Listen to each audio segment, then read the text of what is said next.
Selle saate toob sinuni Volkswagen, sest tõeline areng saab alguse tähendusrikastest vestlustest. Praegu leiad aadressid volkswagen.ee eripakkumise. 10 meie populaarseimat mudelit ilma registreerimistasuta. Head kuulajad, käes on 5. mai aastal 2025. Geeniusütiki saade on siin ja täna on stuudios Hans Lõugas, Meelis Väljamäe ja Len Pilvre. Räägime tehnika uudistest ja mõtetest ja läbielamistest viimasest nädalast. Meil on saatekavast täna rääkida natukene nendest AI abilistest, kellega me saame vestelda, kes elavad meie telefonides ja kellega saab rääkida Eestis, siinsamas eesti keeles võib-olla isegi. Siis räägime pikemalt ühest veidrast väiksest kassetist, mis tegelikult ei ole kassett, aga väike vidin. Räägime sellest, kuidas ka 4-rattalistel on täna viimased mudelid sellised, mis on rohkem nõuavad digiväljaõpet kui autojuhi oskusi ja meil on palju põnevaid kirju tulnud meie kuulajatelt. Hakkame siis saatega peale ja enne veel, kui lähme nende pikemate teemade juurde, siis mõned teated uudisvoost, mis meie tähelepanu püüdsid. No esiteks Apple'il on olnud siin viimasel ajal rasked nädalad suurte kohtuasjade ja trahvide suhtes. Ameerikas neil viimasel nädalal tuli siis selliseks verstapostiks peetav kohtuotsus juba ma ei tea kui kaua käimas kohtuvaidluses Apple'i ja Epicu vahel. Mis esmaspilgul tundub, no mis see Ameerika kohtudrama meid puudutab, aga võib-olla tegelikult puudutab väga palju see, kui palju me toodete eest maksame. Meelis, mida see kohtunik selle Epicu ja Apple'i vaidluses nüüd otsustas ja mida see nagu tarbijatele tähendab?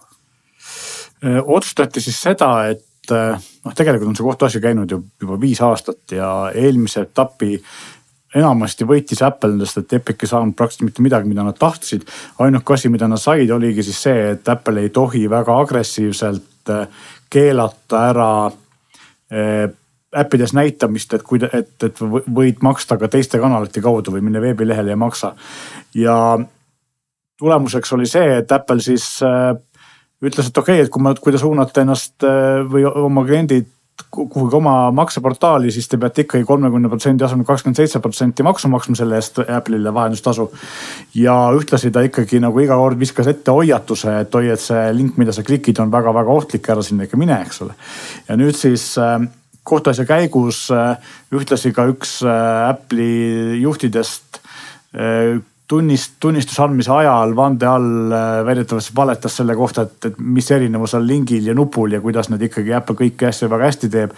Ja kohtunik oli meeldinud see üldse ja siis virutaski sellise korraldusega, et Apple ei tohi punkt 1 keelata ühtegi linki ega nuppu, mis viib siis nii-öelda äpi tootja või arendaja enda eelistatud makselahendusele ja ta ei tohi võtta sealt ka vahendustasu. Ja see otsus hakkab kehtima kohe, mitte pärast seda, kui Apple on see edasi kaevanud ja siis ülemkohus on otsuse teinud. Et ülemkohus võib selle veel tühistada, see võtab muidugi aega, aga seni, kuni see asi on ülemkohtusse jõudnud, see kehtib ja Epic ja Spotify on juba öelnud, et nemad on juba oma äppides vastavad muudatused teinud ja kohe lähevad uued versioonid laivi, kus siis suunatakse nad nii-öelda veebilehele makset tegema, kust Apple 30% võtta ei saa. Ja alguses oli see Epicuga, see tüli on ju, et sa Epicuga tuntum männab Fortnite, tahad osta selle asju ja sul on Epicu poe kaudu paremad pakkumised soodus, sul on mingi konto ja Apple lihtsalt sõitis üle sellest. Aga tegelikult Spotify on veel laiema kõlapinnaga, kasutuspinnaga äpp, et ma arvan, et on palju soodsam, kui ma saaks osta sealt näiteks mingi perepaketi või Spotify enda pakkumisega, et ma ei peaks seda Apple'i maksu maksma. Samas, kui ma nüüd küsin kohe sellise rumala küsimus, et endiselt ju kehtib see ka Androidi puhul, et kui ma ostan Google'i poest äpi kaudu asju, on need kallimad kui ju netist. Igal juhul on ka Androidis vahendustasu vahel ja ega siis ei ole ju kuidagi pidi illegaalne või? Seal on veel see nüanss ka, et need asjad on nii Apple'i kui Google'i puhul veidi erinevad Euroopas ja Ameerikas, sest et teatavasti Euroopa Liit ju tegi selle digituru seaduse, kus siis ka sellised asjad on ära määratud. Aga selle erinevusega, et erinevad nüüd sellest Apple'i kohtuasjast, millest me just rääkisime, Euroopa Liidus peab Apple lubama teha eraldi äpipoode, aga samas tal on õigus võtta sealt äpipoe nende käibest ikkagi mingisugune vahendustasus ei ole küll 30%, see pigem 10 või 15 kanti, aga nad ikkagi võtavad.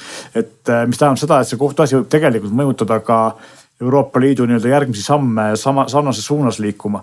Ja tegelikult Google'i puhul on ka see, et ma isegi ei tea, mis see seis on. Ma tean, et vahepeal nad surusid seda päris tugevalt, näiteks audioraamatute äpp võttis ära omal nagu otse äppist ostmise võimaluse ja suunab kõik nagu veebi, eks ole, lihtsalt näitab, et need uued asjad on saadaval. Aga samal ajal Google'il on erinevalt Apple'ist veel suurem nagu monopoli staatus, eks ole, vähemalt Euroopas. Nii et ma arvan, et seal on ka igal juhul suuri muudatusi tulemas. Lisaks selle Apple'i kohtuasjale on tegelikult samal ajal praegu käivad ka kohtuasjad USAs nii Google'i kui Meta üle erinevate monopoliseaduste rikkumise osas, nii et me saame sealt veel näha igasuguseid põnevaid uudiseid.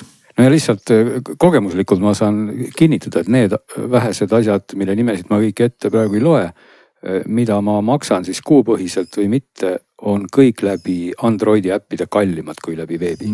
Ehk et ma alati nagu vaatan, et ma maksaks neid läbi veebi, et mitte mingit mõtet ei ole maksta neid läbi äpiga. Ja mina isegi ei ole kunagi vist väljalt mingi paari mängu mingit 10 sendised lisasid, eks ole, aga muidu ma ei ole kunagi ühte asja läbi äpipoe nagu äpi sisese maksuna ostnud, et kõik need tellimused, mis mul on ikkagi veebis tehtud ja vist isegi varem, kui äpina tegin, eks ole. Mul on ainult üks vastupidine näide, kus on mul ühe äpi tellimus, mis on vist 2 korda odavam, mis on nagu püsitellimus läbi äpipoe, kuna see kunagi aasta või mitu aastat tagasi panin selle püsti, vahepeal see firma tõstis oma hindu, aga nad kuidagi see automaatselt uuenev tellimus äpi poes on jäänud selleks poole odavamaks vana hinnaga ja ma ei taha seda puudutada, äkki kellelegi on mingi väike näpukas seal. No mainime ühe uudise veel ka alguses ära otsuste ja regulaatorite ja kohtuasjade asjust. See pole ei tule kohtust, aga Iirimaa andmekaitsekomisjonilt, mis on ligi 4 aastalt menetles TikToki. Kuna TikToki, nagu paljude teiste tehnoloogiagigantide peakorter Euroopas on Iirimaal, siis Iiri andmekaitsekomisjon määras TikTokile 530 miljonit eurot trahvi sellepärast, et meie siin Euroopas, ka Eestis sirvime lõputult TikToki ja ettevõte salvestab kasutusandmeid, vähemalt salvestas pikka aega Hiinas. Euroopas on väga selge seisukord, et Hiina on nagu, kuidas öelda, määratud nagu ebapiisavate andmekaitsereeglitega riik. Kui sa seal salvestad midagi, siis emafirma võib neid jagada riigi luureasutustega, kellega iganes, kuna seal on seadusandlus selline, et inimeste nagu privaatsust ei austata piisavalt. Meie TikToki andmed, see, mida me sealt voost vaatame, milliseid asju laikime, mis meile meeldib, mis profiil on meist kujundatud, see salvestajate Hiinas ja mõnes mõttes see 530 miljonit ei muuda midagi. Eks nad on palganud parimad juristid muidugi, et seda kaevata, aga noh, kes mõtleb, et sellel pole mingit mõju, et noh, mis siis, kui saadetakse, et see on lihtsalt meist loodud kasutajaprofiilid, millega meile, kes teab, mida saab, kuidas müüa, meid veenda. TikTokile muide veel teisi kohtuasju ja andmekaitse asju Euroopas ka pooleli seoses sellega, et valeinfot levitavad ja aitavad levitada või ei pane seda kinni, nii et sellised nagu maamärgilised teated siit tulevad. No, nii ta on, aga siin need trahve on ju olnud teisigi, eks ole, siin Amazon ja Meta ja vist need summad on olnud üle miljardi ja Metal oligi kusjuures üle miljardi ja Amazonil vist mingi 700 miljonit ja ega TikTokile ka kokku on see trahvide maht ligi 900 miljonit eurot. Summad on tegelikult nii hoomamatud, et alati jääbki nagu see küsimus, et kas me nüüd loeme siin neid oma saates ette ja siis oli korraks teema ja et kas see tõesti tegelikult ka midagi muudab, kas neid siis tõesti nüüd makstakse siis rõõmsalt ära ja siis ikkagi neid andmeid kusagile lekitatakse, et see on nagu selline, see on kuidagi mõnes mõttes nii kauge, aga teisalt see on nagu oluline asi. Olgugi, et ka kui me loeme siit nagu TikToki Euroopa inimeste vastuseid, siis nad kõik muidugi väidavad, et ei ja kõik on väga hästi ja see, et andmed on sinna kogemata läinud, tegelikult nad ikka üldse pole sinna läinud ja kui ma nagu kogu selle pika jutu läbi lugesin, siis väga täpselt aru nagu ei saanudki, et mis või kes või kuidas või kas, ütleme nii. No kasutusandmed ei seisa Euroopa serverites, vaid saadetakse linna, on ju. Aga muideks ma vaatasin korraks taustaks, kas need numbrid on suured või väiksed, 500 miljonit eurot. Ainukene viis, kuidas seda vaadata on siis, kuidas palju ettevõtte teenib, on ju, et TikTok ise, mis on see nagu rahvusvaheline ettevõte, üle-eelmine aasta teenis 18 miljardit üle maailma. Et 500 miljardit sellest vähe ei ole, aga palju ka ei ole. Aga samas koduturul Hiinas tegutsev see ByteDance, mis on emafirma, selle ettevõtte käive oli tunamullu 120 miljardit. Siin on küsimus nüüd tegelikult selles, et kas see on nii-öelda selle TikToki alternatiivi, mis Hiinas töötab käive või see on kogu ByteDance'i käive, kellel on ka mänguäri ja filmiäri ja kogu see muu asi, eks ole. Kindlasti see on kogu, aga see nüüd näitab, nende jaoks on see nii-öelda äri tegemise väike kulu, et see ei mõjuta nende äri. No, tegelikult võime ikkagi nagu selle üle head meelt näha, et need Euroopa Liidu trahvid on ikkagi sadades miljonites praegu, kui nad on tegelikult esimesed trahvid. Ehk siis mingi märgatav protsent käibest, mitte ei ole 300 000, eks ole. Jah, selles mõttes täiesti nõus. See siin lihtsalt, kui me nendest suurtest numbritest räägime, ma ütlen ühe huvitava fakti, mis ka räägib Hiinast ja käibest ja on seotud ka Eestiga, mis tundub ikka ka esmapilgult täiesti absurdne. Ehk et palju oli aastal 2024 Temu käive Eestis? Oskate pakkuda või? Väga suur. Väga väike. See oli 62–65 miljonit eurot.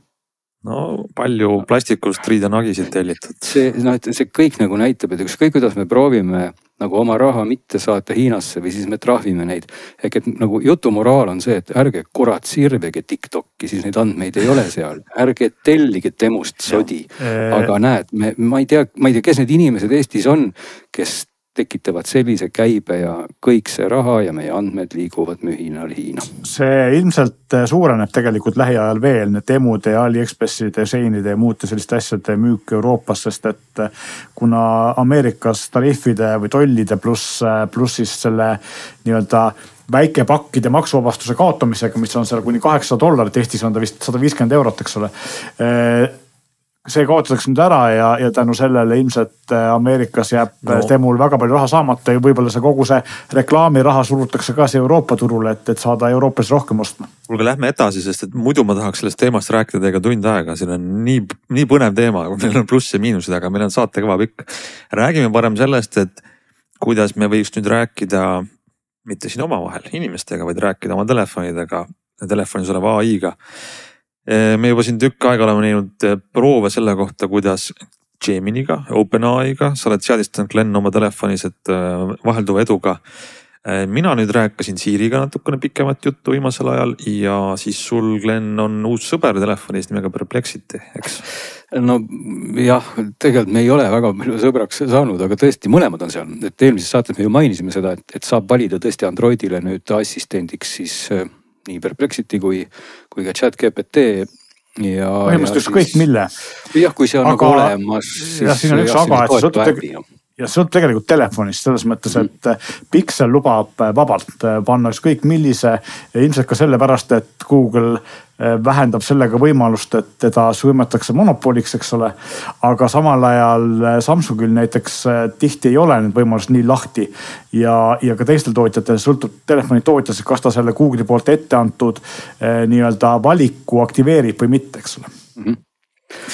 No nii, aga ma võib-olla alustan ise sellepärast, et suur uudis on selles.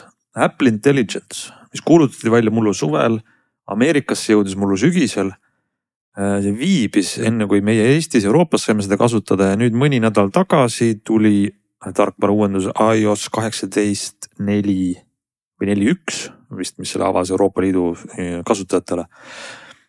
Ja kogemus on siis selline, et Apple Intelligence ja Siri on nagu kaks asja ühes ja vähe sellest, nende seadistuses saab siis lisada, et ChatGPT laiendus on automaatselt sellega juba olemas telefonis, aga selle ChatGPT laienduse extension on sellega nimi reaalselt, saab sisse välja lülitada ja kui ta on sisse lülitatud, siis lisaks saab sinna veel sisse logida oma isikliku ChatGPT kontoga, näiteks kui ta on mingi see tasuline programm või tasuline pakett, siis on see ChatGPT veel targem. Ja Siri siis käitub niimoodi, et selle vestluse käivitamiseks ma pean ikkagi Siri poole pöörduma. Ja olgu kohe öeldud, ei, nad ikka ei ole eesti keele tuge. Ma alustan vestlust inglise keeles ja siis on üks oluline selline väike nüanss, kus kas Siri palub, et iga kord, kui ta ei tea seda küsimusele vastust, ta kas ütleb, et kas ma küsin seda ChatGPT-lt või siis on võimalik see välja lülitada, et ta nagu ei pea kogu aeg kordama üle, et confirm ChatGPT requests ehk siis ta ei pea seda kinnitama ja siis ta automaatselt saadab küsimused ChatGPT-le. Aga sellel on üks totakas asi, et kui ma küsin sellise keerukama küsimuse, mida te võite jälle mõelda, siis see vastuse loeb Siri ette. Ja see on nii tark nagu ChatGPT oskab pakkuda ja siis see lõpeb alati, et see tuli nüüd ChatGPT-lt. See nüüd tuli nüüd ChatGPT-lt, see tuli nüüd ChatGPT-lt. Ja tegelikult see lõhub ära kogu selle vestluse. Näiteks on selline küsimus, ma tõin ühe keerukama näite, et ma pean koristama oma terrassi, kui vihm ei saja. Millal oleks mul seda kõige parem teha? Siis kui vihm ei saja ilmselt. Jah, aga on ju minul praegu siin konkreetselt. Siri ei teadnud sellest midagi, automaatselt palus ChatGPT-l seda analüüsida olukorda. ChatGPT ütles, ma võin sulle seda öelda, aga kus sa asud? Siri seda talle ei öelnud, kus ma asun. No võib-olla seal on mingisugune privaatsuspiirang. Ja siis ma ütlen siis see vestlus lõpeb, et see nüüd tuli ChatGPT-lt, et ta ei tea, kus sa asud, et ta tahab teada. Siis ma ütlen talle, et ma asun näiteks Tallinnas. Ja siis annab ChatGPT väga täpse vastuse, et ma vaatan, Tallinnas on siin mingi esmaspäev, on vähe sademeid, temperatuur on selline, ilmselt sa võiks selle terrassi koristuse võtta siis. See tuli ChatGPT-lt jälle ja siis see nagu lõhub selle dialoogi ära. Ühesõnaga, nad on nagu, võiks öelda, Tim Cook on selle innukas, et saab teha kasti, et nad on selle Apple Intelligence'i OpenAI sellise integreeritud abilise pannud tööle. See toimib, ma saan raskeid küsimusi küsida Sirilt ja ma saan ka vastuse, aga see mingil moel ei asenda siis sellist OpenAI enda äppide vestlusrežiimi, mis on ikkagi nagu integreeritud. Kogu seda juttu kuulates on see väga tuttav. See on põhimõtteliselt see lahendus toimib täpselt samamoodi, nagu toimib ka äpina see Maci peal. Ehk et me Maci peale, kui see tuli, siis me ka proovisime, et täpselt sama kohmakad tundub vist käivad ka telefonis ja ilmselt on seal veel see täiendav tülikuse kiht ka veel selles, et kui sa alustad nagu uut vestlust, see uus vestlus ei tea sellest vanast vestlusest midagi.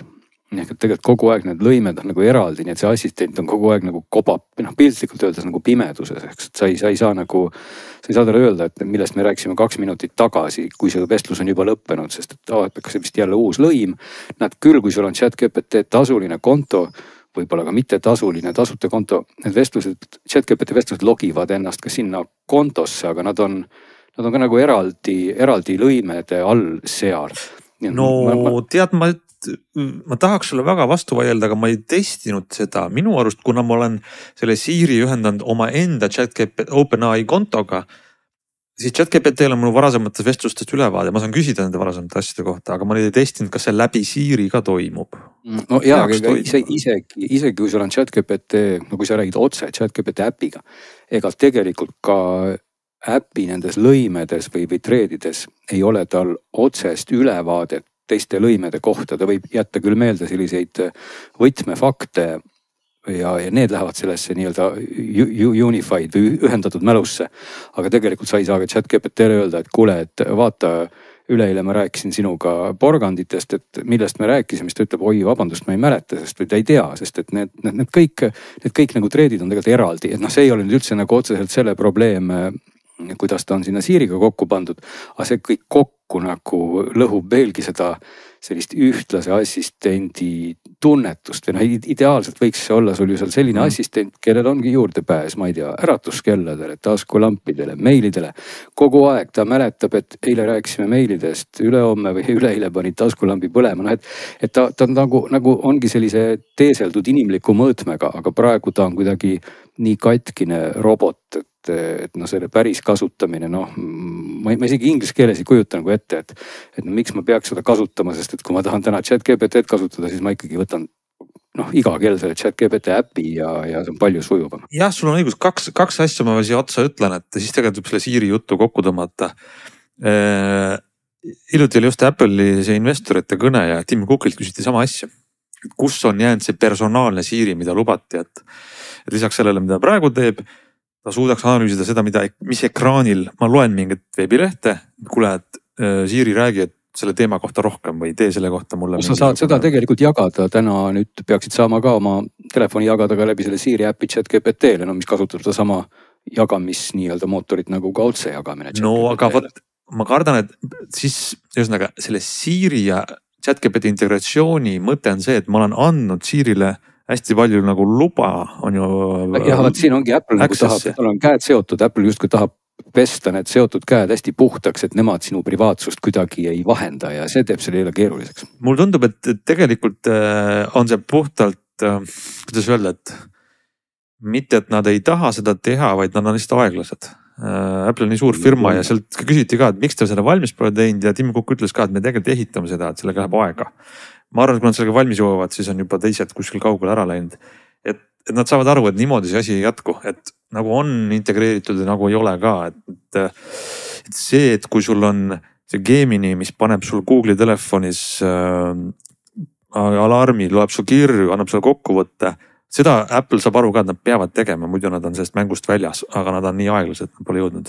Aga ma tahan öelda seda, et Siri eelis on ikkagi see, mis sa just kirjeldasid, võrreldes, et ma ei ava ühtegi äppi. Saan seda öelda, hei Siri ja ta helistab numbritele, annab mulle ilma teadet, igasugu elementaarseid asju teeb. Aga ma tahaks saada ka seda tarkust, mida see ChatGPT seal taga teeks, nii et poolik lahendus, aga toimib Eestis.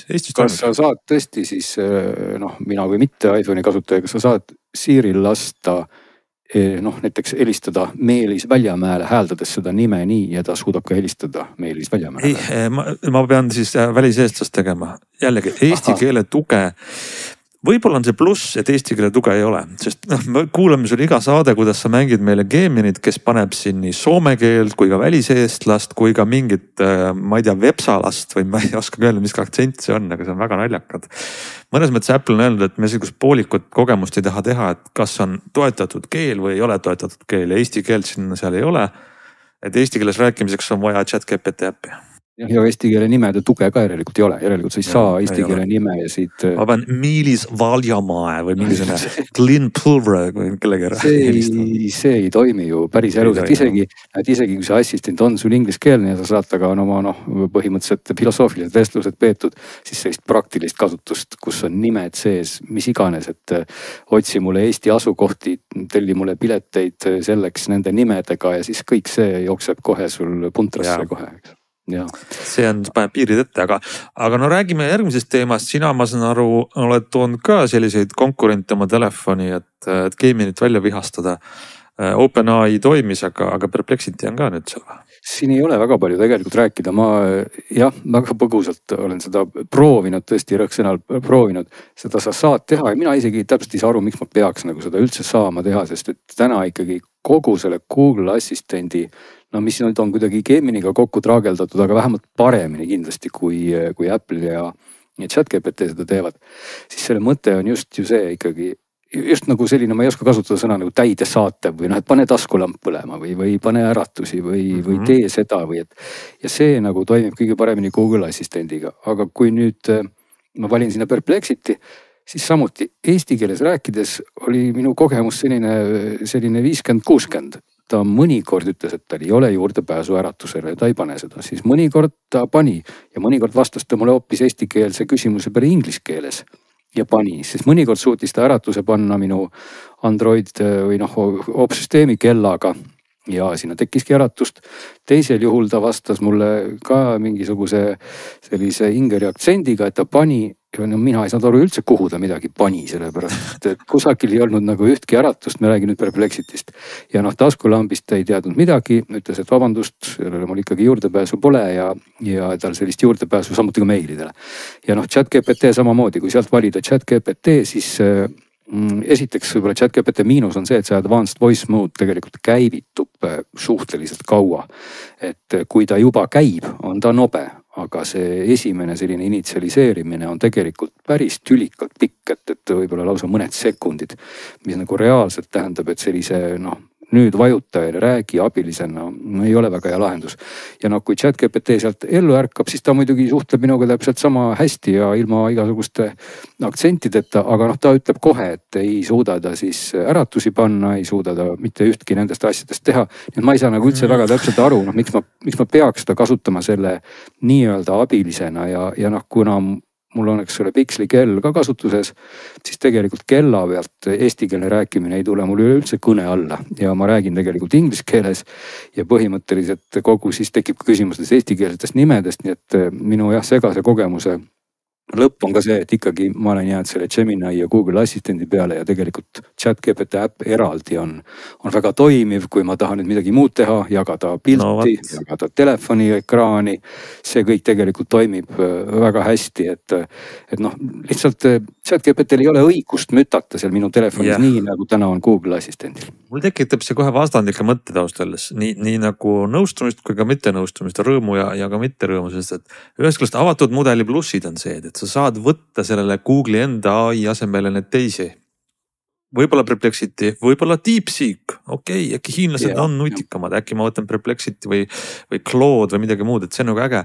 Samas, selle avatud mudeli puhul kujutate ette, kui ma saaks anda igale sellele mudelile selle täidesaatva võimu oma telefonis, kui lihtne oleks, vabandust väljenduse eest, aga keskmist Mari ja Mantit veenda, et kuule, sa pead nüüd selle äppi oma telefoni installima ja siis su elu muutub, aga sellel, et ta mitte ainult ei saa ligipääsu, ta hakkab su taskulampi sisse välja lülitama, vaid võib veel hullemaid asju teha.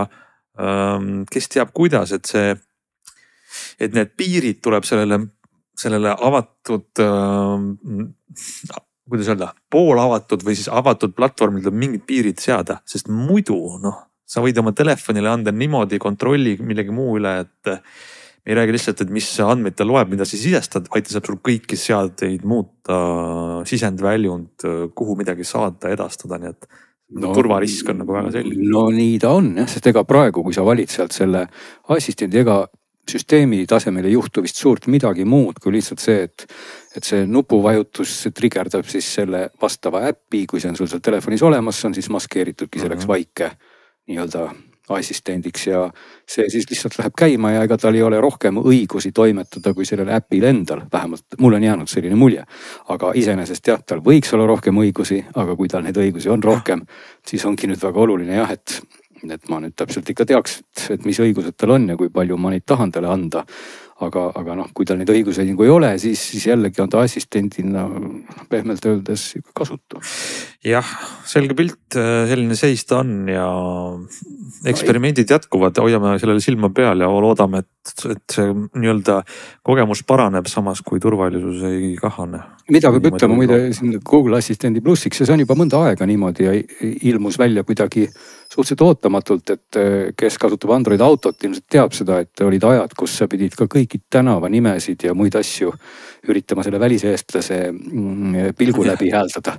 Aga enam ei pea, juba mõnda aega ei pea, et ma isegi ei saa täpselt aru, miks, aga sa võid öelda eestikeelse aadressi eesti keeles ja Waze ja mis iganes muud äpid saavad suurepäraselt sinu öeldust aru ja teevad seda, mis on väga tore, et see kõik ongi korrates meid ja ennast, see kõik on niivõrd segane, et kui neid seadmeid on rohkem Androidi puhul, siis millal on eesti keel töötab, millal eesti keel ei tööta, millal on seal aktsent, millal ta saab äkki aru, millal ta ei pääse juurde, see kõik on väga huvitav, et igal sammul võib olla üllatusi siis nii heas kui halvas mõttes. Nii ta on, seis siis maikuus 2025, vaatame näiteks väga huvitavaks võrrelda aastal 2026 maikuus, kas kõik on maagiliselt korda saanud või ei, aga lähme järgmise teema juurde ja kas räägime ennem suurest vidinast või väiksest vidinast, mis sa, Glenn, pakud? Võiks siis ikka väikse vidina võib-olla ette võtta või? Alustame väiksest vidinast, sul on tõesti mingi väike vidin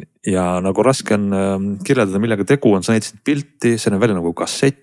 Ma tean, et kassetid on moest väljas, sa ei kasutaks enam kassetti. Vastupidi, kassetid tulevad tagasi moodi. Tulevad jah, ja sa oled selle kasseti. Sa oma laste käest küsima, kas neil ei olegi siis veel seda Sony Walkmani näärivana toodud?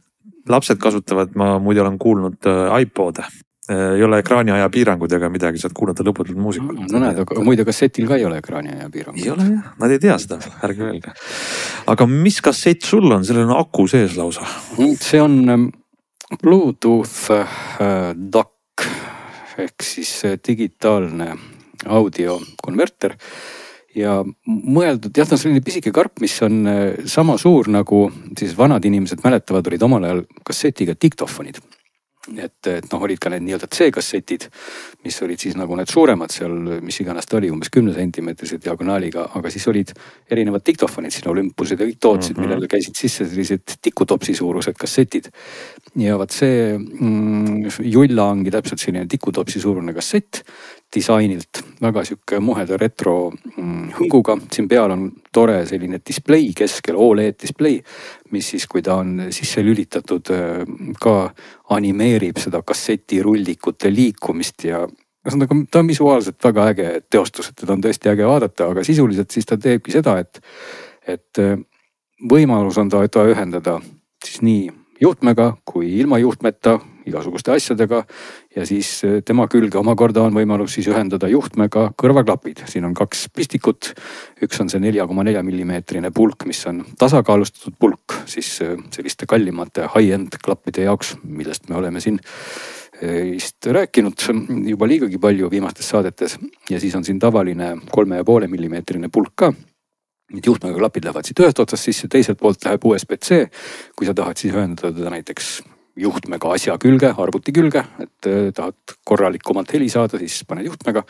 Ja lisaks toetab ta siis kõiki maailma Bluetooth koodekeid ja sa võid loomulikult ühendada siis Bluetoothiga ta ka oma seadme külge ja siis ta toob sulle sisuliselt kätte selle võimaluse, et kui sa oled juhtumisi ostnud omale need 3000 eurosed HiFi-mannid ja sul ei ole neid pista kusagile, siis vaat siia saad need nüüd pista ja siis kuulata ka oma mobiiltelefonist asju, mis on iseenesest väga äge lahendus. Ehk et sa saad oma lemmik kõrvaklappe, kui nad on ka juhtumisi odavamad, ikkagi kuulata siis tänaste seadmetega, kus ei ole ju enam auke, sest need augud on siin olemas ja siis ta võimaldab lisaks kvaliteetsele helile. No ütleme, et kvaliteetne heli tähendab seda, et ma siin võrdlesin teda siis natukene ka HiFi-manni võimendiga, mis mul on veel endiselt laual. Ja kuulasin siis tõesti need 3000 euroseid HiFi-manni klappe siis nii selle pisikese FiiO, selle nimi on FiiO Retro Nano, on selle väikse Julja nimi. Selle taga ja siis pistsin need HiFi-manni klapid ka HiFi-manni võimendi taga ja no, ma nagu ütleks, et pigem isegi minu eelistus kaldus selle pisikese kasseti poole. Ehk et see kasseti heli oli nagu natuke säravam ja kuidagi selline nagu avarma, nagu vale sõna, et see HiFi-manni heli oli selline nagu rohkem isegi kasseti heli, et võib-olla keegi vaidleb mulle vastu ja ütleb just, et see ongi õige, et see HiFi-mann kõlabki võib-olla niimoodi paksemalt ja natuke täitlasemalt ja võib-olla natuke siis mõnes mõttes kitsamalt või ma ei tea, mis terminit ma kasutan. Aga see Retro Nano kõlas kuidagi avaramalt ja natuke kristalsemalt. Need vahed on muidugi mikroskoopilised, et tegelikult kõlavad mõlemad väga hästi, aga isegi võiks nagu jah öelda, et ma poleks üllatunud, kui oleks olnud nagu vastupidi, et mina personaalselt oleks ikkagi nagu oodanud kuidagi seda, et kui mul nagu pimedest tehakse ja küsitakse, et kumb on parem, et kumba ma siis võtan, ja ma tean, et üks on ikka selline suur tükk laual ja teine on tikutops taskus, siis ma justkui nagu eeldaks, et ma nüüd ikka pimedestis siis ka tunnistan nagu paremaks selle suure tüki laual. Aga mina tunnistaks paremaks selle tikutopsi taskus, mis oli mõnes mõttes nagu üllatav. Nii et sobib selliste kalliste kõrvaklappide käitamiseks üli hästi. Kas see, ütle vabandust uuesti tikutopsi nimi igaks juhuks, et? See nimi on FiiO on tootja ja Retro Nano on selle mudeli nimi. Bluetooth DAC on ta nimi. Et kui Retro Nanoga nüüd nagu näiteks kasutada seda paremate klappide ja telefoniga, et siis ma kasutan seda Bluetoothiga. Selleks, et see ikkagi kvaliteetsel kaduma ei läheks, kuulaks midagi, peavad nad siis koodeki tugi olema telefonil või selle telefoni rakendusel õige? Just, kõik need LDAC-id, APTX-id, LDAC on kuni 96 kHz-ini, kui ma ei eksi vist siin. LDHC-d ma ei näe siin küll. Kõik erinevad APTX-id, LDAC, KC, SPC. Aga millega sa soovitaks kuulata näiteks telefonis, et seda maha mängida niimoodi? Kas Tidalist piisab või ma peaks... Minu soovitus on endiselt see, et ega nende, kui sa kuulad selliste kalliste klappidega ja seal ei jää enam selle koodeki taha niivõrd, vaid seal jääb pigem juba selle võimekuse taha, ehk et see võimsus ja see on ka oluline moment. Tal on sees aku, ta ei ole siis ainult USB-C toitega ja kui sa ühendate arvutiga või mingi seadmega, mis annab talle toidet, siis ta toimib ka selle toite pealt. Tegelikult tal on laetav aku, nii et ta siis on võimeline selle aku pealt ise kõrvaklappe toitma, nii et sa siis, kui sa Bluetoothiga ühendad, siis tal ei olegi ju mingit muud ühendust ja see aku on vahetatav, mis on iseenesest tore, 3,7 voldine üks element. Ja see tähendab seda, et ta ei lähe ju vanaks, mis on tegelikult äge, et väljund võimsus on tal 220 millivatti on 32 oomi puhul, kui see nüüd kellegi jaoks on oluline. Et kui sa äppide kohta küsisid, sa võid kasutada teda absoluutselt millega iganes, sest tegelikult probleem on ju selles, et ega sa muidu oma juhtmega kõrvaklappe sa ei saagi kuulata iPhone'iga ja mitte kuidagi. Et tegelikult vali selline äpp, mis sulle meeldib, iPhone'i peal vist koodekite valikuga on üldse muidugi kesisemad lood natukene. Nii et aga mina olen endiselt ka seda meelt ja võib-olla paljud audioentusiastid ütlevad, et ma olen loll, et mina mingites koodekites mingisuguseid kilomeetri suuruseid vahesid ei kuule. Et tegelikult inimese kuulmise piirid, ma väidan, on endiselt allpool kui igasugused teoreetilised koodekite piirid. Ja see, et seal on mingisugune erinevus või ei ole, selle üle võibki jääda vaidlema ja kui keegi kuuleb, et seal on erinevus, siis andku minna, kasutagu siis seda koodekit, mis talle meeldib ja teeb tuju paremaks. Et see võimalus on olemas, et mis siin veel on olemas ja mis on palju kuuldavam kui koodekid. Siin on tegelikult ka täiesti korralik graafiline equalizer ja sul on võimalik siis lisaks nendele presetitele, mille arvu ma peast praegu ei suuda öelda, aga olemas on siis valmis presetid mingi hunnik ja kasutaja saab ise teha 3. Ja siis võimalik on teha sul profiilid, mida sa saad nupuga siit kiirelt nagu klõpsates vahetada. Ka väga hea variant, et sest kui teadupärast tuletame meelde, et need ühed ülikallid kõrvaklapid vajasidki sellist equalizerit, et turgutada, siis siin sa saad mõnusasti turgutada või kasvõi need samad HiFi-mannid, millest me siin rääkisime, et mulle tundus, et seal kuskil, ma ei tea, keskmised, madalad sagedused, mulle natuke nagu palju. Palun väga, ma keeran sealt equalizerist neid vähemaks ja see võimalus on seal ka olemas. Nii et väga, väga tore vidin ja tõesti multifunktsionaalne selle raha eest, et ma küll tellisin selle otse FIO lehelt, aga juba näen ka üllatusena, et ka Valiheli on selle omale valikusse võtnud, nii et ei pea enam FIO lehelt toimima ja ma isegi alguses või tellima.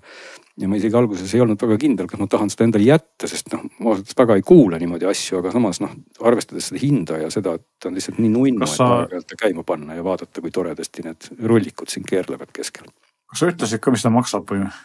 Ma ei olegi vist öelnud, et FIO ise müüb seda 65 euroga ja saadab siia siis 15 euroga, aga Valiheli on pannud selle müüki koguni 59 euro ja 59 euroga, jah. Ma ei maksa väga palju võrreldes siis mõnede kõrvaklappidega, millega ta sobib väga hästi kasutamiseks. No nii, väga hea soovitus, aga võtame siis väikese vidina järel ette ka suurema vidina ja hoopis teine kategooria, aga ka huvitav kuulata, sest et Glen, sa käisid oma kätega roolimas, oma jalgadega pedaalimas uut Volvot. Ja Volvo on siis, kas oli EX30 või? Jah, see oli EX30, mis ei ole nüüd teab, mis tuli uus, et ta tegelikult eelmine on peaaegu aasta vana. Ja tegelikult ta oli ka, kui ma ei eksi, eelmise aasta roheauto valikus oli sees ja see oli tagaveoline auto, millega me ka sõitsime, sest ta tuli eelmise aasta mudeli nimekirja läks, aga nüüd siis võtsin ette kätte ja istumise alla selle üli võimsa versiooni, mis on üks tõesti nagu kummaline auto, sest et ta välimuselt on ikkagi selline natuke kandilise võitu väike armas, ma ei tea, kas linnamaastur, mis me selle kohta ütleme, crossover või mis see tüüp on, kus on selline, ei ole nagu päris cheap, aga on selline ka pisemat sorti auto, aga natuke kõrgem. Ja siis see konkreetne Volvo EX30 on 4-veoline ja omab tagasihoidlikku 315 kilovatti, mis kiirendab ta siis 100-ni 3,5 sekundiga.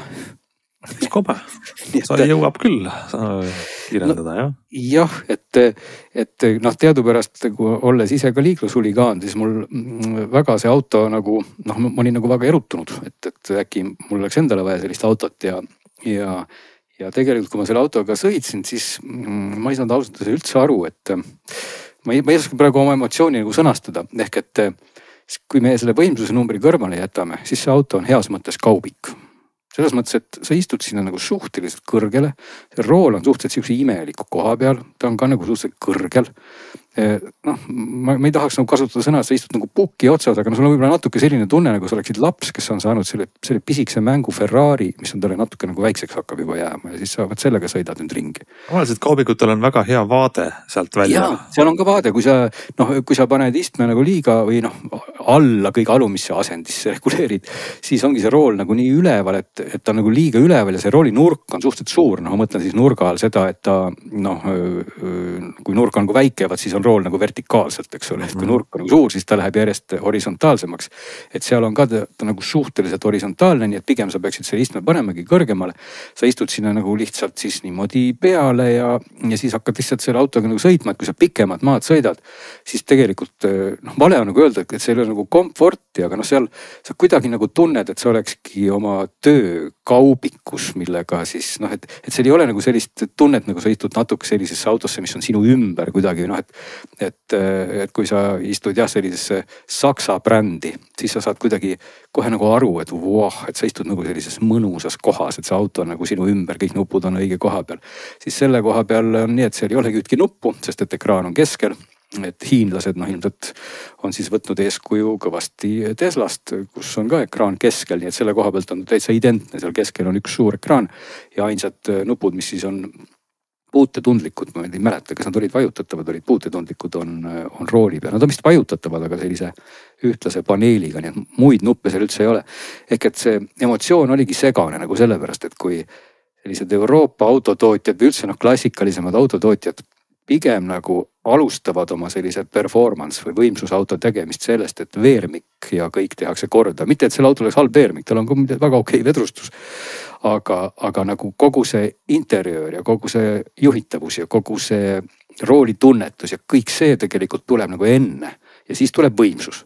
Ehk et pigem on nagu vastupidi, et kui ma ostan täna sellise mis iganes performance trimmiga nagu sellise vanatootja auto, siis ma saan võib-olla isegi pigem vähem võimsust, aga rohkem sellist juhitavust. Võib-olla kõige klassikaline näide sportautode maailmas või selliste pisikeste, mitte nii väga kiirete sportautode maailmas on Mazda MX-5, mis ei ole ju üldse teab, mis kiire auto, aga mis ongi just hästi äge auto, sellepärast, et tal on super juhitavus ja kõik need muud aspektid.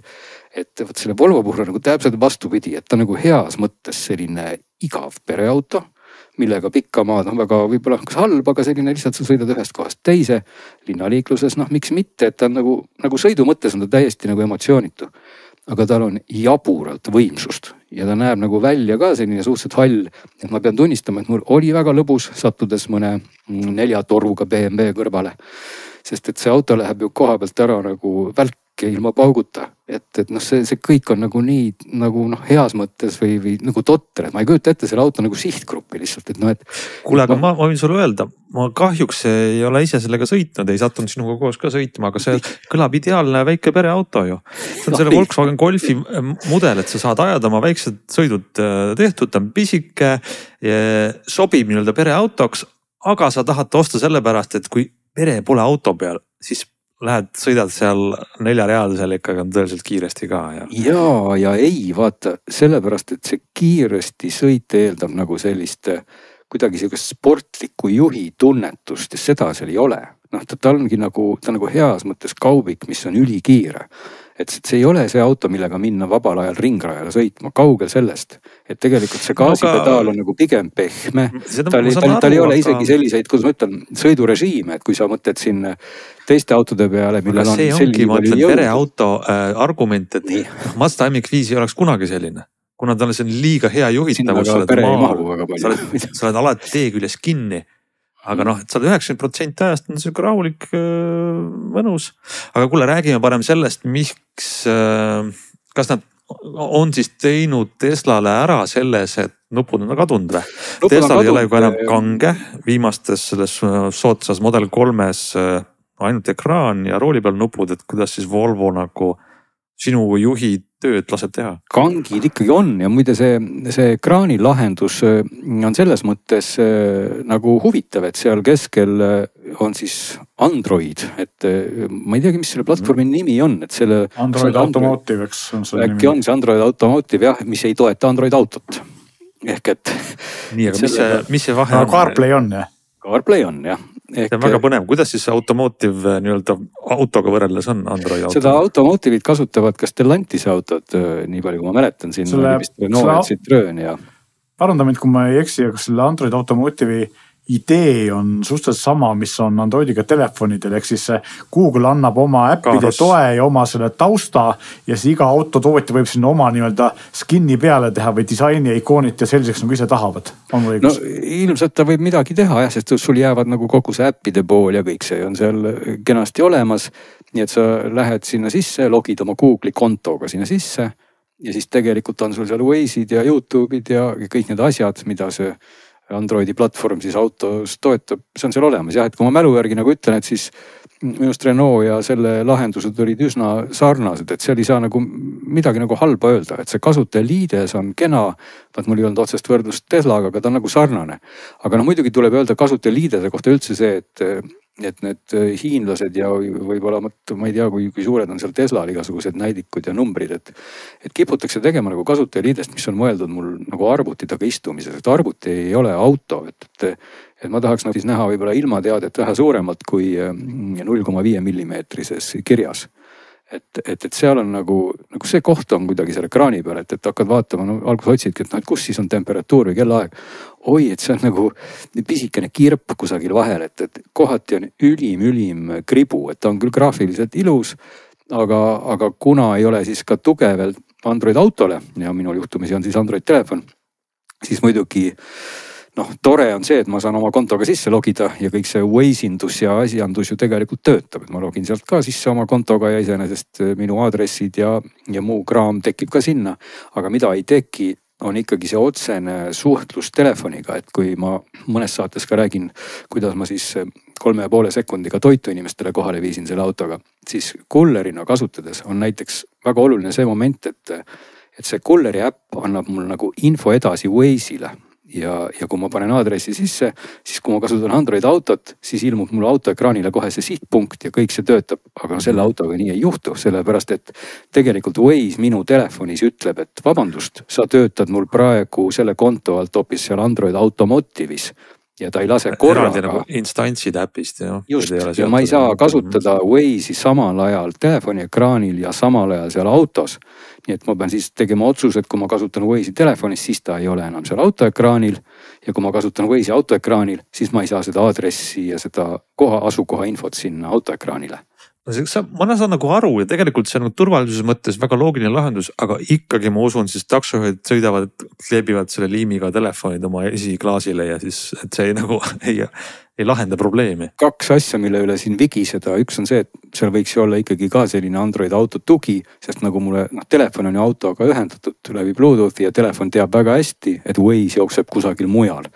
Või siis teine variant on see, et kui juba üks äpp telefonist annab selle info nagu nii-öelda teisele äpile üle, andku siis sinna kontole üle. Mina tahtsingi küsida, milleni sa tegelikult jõudsid, oligi see, et millest sa siis puudust tunned, et see Google'i mõte ja Android automotiivi mõte Google'i peas või nende inseneride peas ongi see, et sul ei ole vaja Android autot, sest et kõik sul on seal auto enda tarkvaras juba olemas, eks seda. Just, aga sa jäädki ilma sellest, et kui sa nüüd telefonis teed, siis mingisuguse otsingu või näiteks keegi, võib-olla kõik inimesed ei sõida kullerina, ei vii toitu, aga näiteks keegi saadab sulle meilis aadressi, eks ole.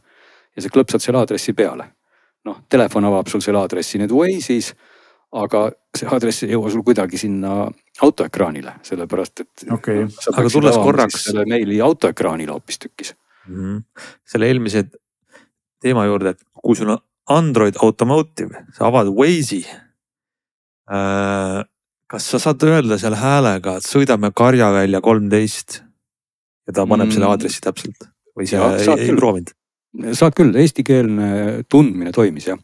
Et ka nagu Eesti sõnad ka. Jaa, ma olen selles kindel umbes 87,4%. Seda ma ei usu, aga okei. Aga see on tegelikult suur uudis. Minna seda veel proovima, et kui ma nüüd tõesti valetan, et mulle nagu mälu järgi küll tundub, et ma ei kasutasin seda väga harva või kas ma üldse kasutasin, aga ma proovisin seda. Ma ususin 100%, mitte 87%, ma tahtsin seda mõtlesin. Tegelikult on see on väga kõva uudis ja väga lahe.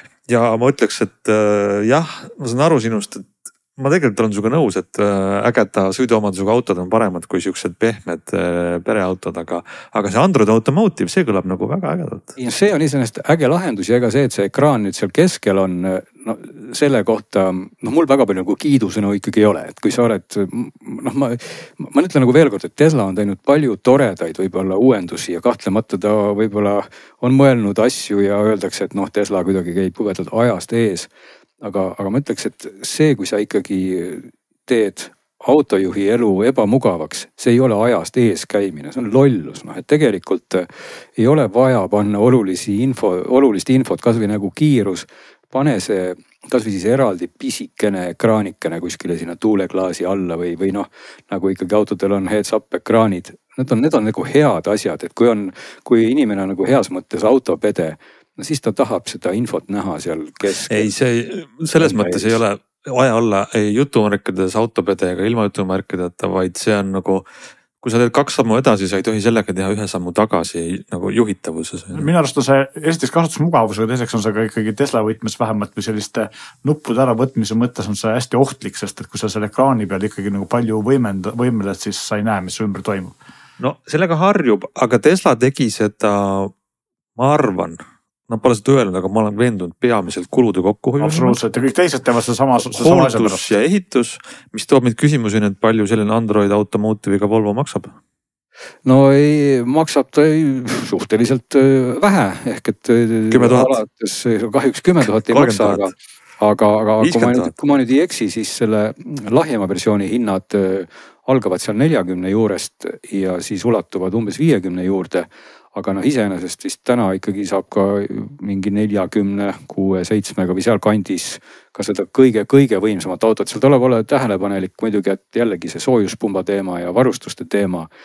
Aga lihtsalt tervikuna jah, on see auto nagu, see auto on tervikuna tulla selle jutu alguse juurde tagasi, et mul jääbki see sihtgrupp nagu segaseks, et mulle väga meeldivad tegelikult kiired autod ja mulle väga selles mõttes auto meeldib, et on kiire, aga lihtsalt sinna sisse istumine ja selle auto juhtimine absoluutselt ei ole nagu tasakaalus ühe kiire autoga.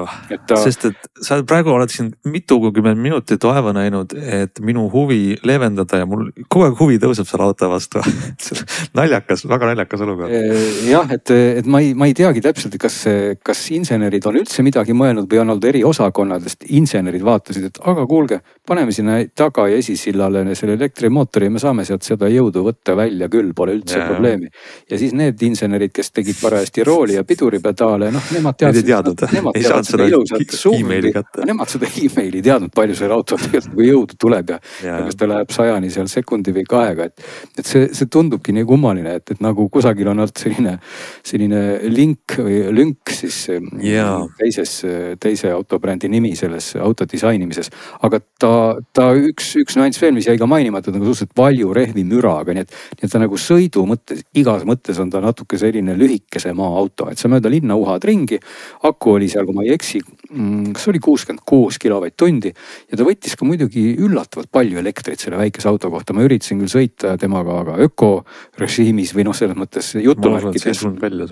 Ei, see täitsa tuli välja, et pikemalt vaatasin ka, käisin natuke linnast väljas ja ei langenud mul see keskmine kulu naljalt alla 20, et ikkagi ei see on palju. 23,4, linna lühikesed otsad kogu aeg 25.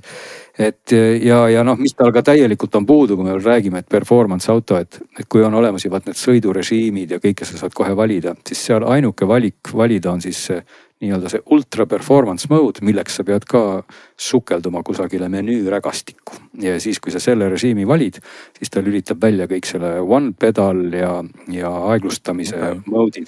Nii et ja ega see praktikas väga mingit kiiruslikke omadusi ei muuda, nii et tal tegelikult ka puuduvad tegelikult nagu sõidurežiimid üldse, nii et nagu veel kord, et see kiri siis jah, nende erinevate osakondade vahel on jäänud kusagile toppama. Väga hea ülevaade. Väga hea pereauto, mis juhtumisi siis jätab maha ka kõik enamik Porschesid või Ferrarisid või muid autosid, et ta on selles mõttes täitsa nagu jaburalt lõbus loomulikult on ta ka linna vahel üllatud. Minu huvi äratas küll, et ei teagi, pean siis minema proovisõidule. Igatahes väga hea ülevaade, meil aeg pressid peale, aga ma tahaks veel lihtsalt vahendada paari head kirja, mis tuli. Esimene Glen sulle. sa ei saanud üldse aru, miks digi-ID-d kasutatakse, kui me rääkisime eelmine saade, et digi-ID. Raputama pähe, mis on see väljend, tuhka praegu. Aga Robert jagas meile, kirjutas ja saagas väga head näidet. Robert kirjutab, apteekrid kasutavad digitaalset isikutunnistust üsna palju, kuna töökoht või kassa on ID-kaardiga autentimisega ja tüütu, kui kaart jääb kas koju või tööle lugejasse. Aga siis on kasutad selles mõttes digitaalset seda digi-ID-d. Digitaalse tunnistuse riigilõiv oli üsna väike ja selle kaardi võis jätta tööle või isegi lugejasse. Sest keegi ei saa seda sealt varastada, sellega minna, ma ei tea, kuskile mujale, sest seal fotot ei ole peal ja keegi ei saa seda ka arvutis kasutada, sest ta ei tea PIN-koodi. Et selles mõttes on see, jah. Aga Robert lisab, et viimasel ajal tekkis sinna tarkvarasse ka mobiili-ID autentimine, nii et kaardi vajadus kadus ära. No see ongi natuke see sama nüanss, mida sa ise vist mainisid ka. Just need inimesed tõesti, kes kasutasid töiselt seda kaarti ja olid siis heas mõttes piisavalt laisad, et see kaart oli kogu aeg seal. Ja siis oli see mugav tõepoolest, kui seal on seal teine kaart, ei vaidle selle vastu aga teistpidi jään ma ikkagi nagu enda sellise virina juurde natukene, et kui sul on nagu üks isikut tuvastav dokument, siis kui see on üks, siis see on üks ja meil kõigil on neid asju üks. Ja mina pean ka endale selles mõttes tuhka pähe raputada, minul oleks täiesti mööda minust see või alguses, kui ma kuulsin või lugesin seda uudist, et see võimalus kinni pannakse, siis mina nagu päriselt arvasin, et see on mõeldud nendele inimestele, kes nagu pildiga või päris ID-kaarti mingi kodanikuks mitte olemas ja mul põhjusel teha ei saa. Ehk siis ma ei saanud sellest aru, et ma saan selle digi-teha ka siis, kui mul juba ID-kaart on olemas. Et see oli minu asi, mis minust mööda läks nagu täiesti. Nii ja siis on veel 2 kirja, mis tegelikult järgnevad meie eelmise nädala üleskutsele, väga huvitavad. Inimesed kirjutavad alternatiivsetest ja eksootilistest brauseritest, mida nad kasutavad ja need tõesti huvitavad jagada asiga, mida ma paar uut asja, mida ma sain teada. Rainer kirjutab nendele, kes kasutavad kas MacOSi või iOSi, Maci arvuteid või siis iPhone'i või iPadi. Kui oled Safari kasutaja, võib Orion brauser olla huvitav alternatiiv ja põhjused, esiteks privaatsus. Orion on 0 telemeetri brauser, see ei kogu ega saada sinu andmeid. Vaikimisi on sisse lülitatud reklaamide ja jälitajate blokeerija. Teiseks kiirus, ta kasutab sama WebKiti renderdusmootorit nagu Safari ja ta on optimeeritud palju väiksemaks mälukasutuseks. Eriti kasulik vanemate sülearvutite ja iPhone mini omanikel. Ja samas on tal need samad eelised nagu Safaril, tal on iCloud Sync, siis sünkroonib nüüd järjehoidjad, paroole, muid asju ja tal on ka laiendused, kus juures ta toetab Chrome'i ja Firefoxi laiendusi. Nii et tundub nagu parim asi 3 maailmast kokku. Väga huvitav. Ainult siis MacOS, iOS ja Rauno kirjutab meile Chromite, kirjutatakse siis C-ga Chromite nimelisest brauserist Androidi maailmast, jällegi siis teisest leerist, kuna Chromite'il ei ole sellist trackingut ja andmete kogumist nagu tavaliselt Chrome brauseril. Lähtekood on avalikult olemas GitHubis, ta on Chrome'i baasil üles ehitatud, aga vahe on siis selles, et kasutaja andmete kogumist ei toimu. Ja seda ei saa laadida Google Play äpi poest, tuleb siis GitHubist näiteks lähtekood kompileerituna APK-ks tõmmata endale ja installida või siis mingi alternatiiv äpi poe kaudu ja Rauno soovitab seda kõigile, kes ei soovi andmete kogumist brauseri poolt ja pluss jällegi, et brauser on Chrome'i baasil ja on kiire. Väga huvitavad näited nii Androidi kui iPhone'i kasutajatele, siis Chromite Androidis ja Orion MacOS iOSis. Ja keegi ühtki Hiina brauserit ei pakkunudki, et saaks andmed kohe saata Hiina ilma probleemi. No Hiina brauserid on tegelikult olemas absoluutselt kõigis Hiina telefonides nende enda brauser. Demo brauserit veel ei ole. Kindlasti on. Ärme lähe siin igaks juhuks, sest muidu me saame demot kohe kirja. Eesti inimestele võiks sobida ka demo brauser. Nii, aga meie tund aega tänaseks on täis. Aitäh teile kõigile kuulamast. Meil on palju huvitavat mõttes ja soolas järgmiseks korraks. Kirjutage meile ja kuulake meid jälle 1 nädala pärast.